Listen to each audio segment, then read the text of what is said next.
Hey folks, more seed starting today. I'm going to be working on peppers.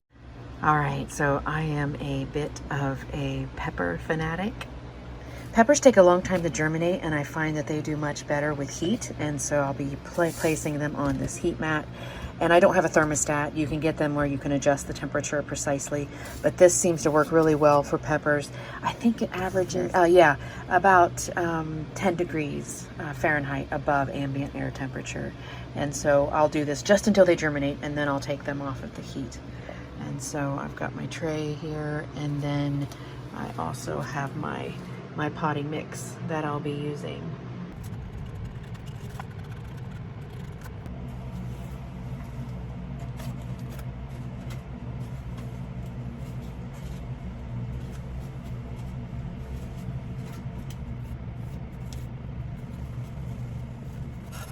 And so I'm going to do 2 per cell, and I space them apart just in case I decide to transplant them, which I usually do.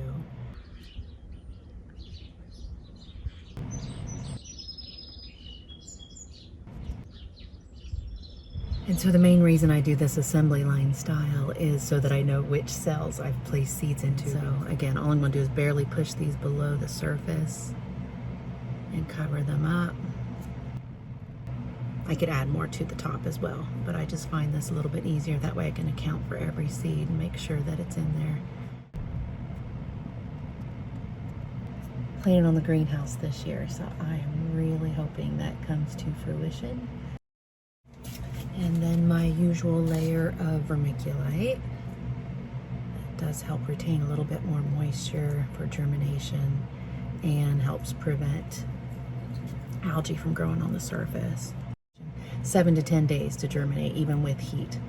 And so if you don't use heat, which is a mistake I made for many years, it takes a lot longer for germination. This just makes sure that the seeds are all in place the way they should be.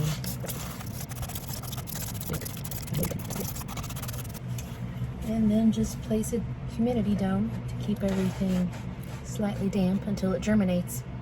And so I've got the heat mat. I'll plug it directly into the power strip that doesn't have the timer. I want the heat mat to stay on both day and night. Really, you don't need to put these under lights at all until they germinate, but I like to have them under lights. It helps keep them a little bit warmer, and also the light's there as soon as they germinate, and that gives them the best outcome. So I'm starting tomato seeds today, using these little bit deeper cell packs for tomatoes, since they like good root systems, where I can plant them directly from these cell packs out into the garden. I often give a lot of plants away each year too, anything extra, so I will share them with friends and family. So with tomato seeds, they're pretty small, pretty thin, and so they don't need to be planted too deeply. And these an envelope, they're a few years old from seeds that I saved, so I'm going to see those a few extra in each cell. That way I'm not sure how the germination rate's going to be, and so I'll do another video eventually this year when I save seeds again on how to clean them and prepare them. But basically I soak them in water, let them ferment a little bit in their gelled state, and then I let them dry on a paper towel before I transfer them to an envelope like this here. So I just lay them on the surface. I'm going to do 4 per cell on these. I usually do 2, but we'll do 4 just to make sure that we get some that germinate. So hopefully between 8 seeds I'll get 2 plants.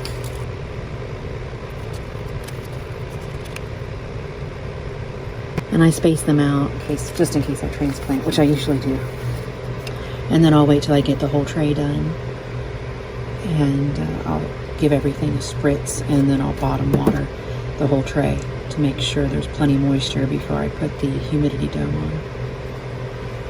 They don't need light to germinate, but I like to have them under here so that as soon as they emerge, they get exposure to the light and prevents any leggy growth, just in case I can't get to them that particular day to move things around. I'm usually checking them multiple times per day, not an issue, but just in case. So you got really good germination on the tomatoes. They grow so much faster than the peppers. That's why I always start the peppers at least a week before the tomatoes. So I'll be transplanting those hopefully this weekend, just in a couple of days. And so what I like to do first is just write the variety on here.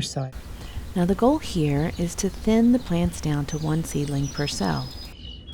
Now you can do that by clipping the extra seedlings at the surface or by transplanting them into new containers. Handle the roots gently. Now I'm leaving the soil on these, unlike the lettuce where I separated everything.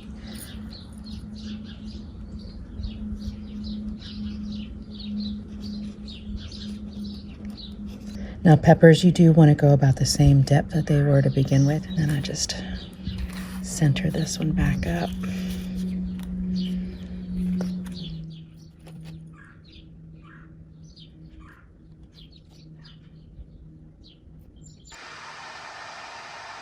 About 1 week after transplanting, everything has put on quite a bit of growth and is looking good. Of course, it's hard to see the color under these LED lights. Everything looks sort of purple, but they look fantastic. And so we have about 6 weeks left or so before the last day of frost, before we can plant these guys. And I am counting down the days. As always, thank you so much for watching.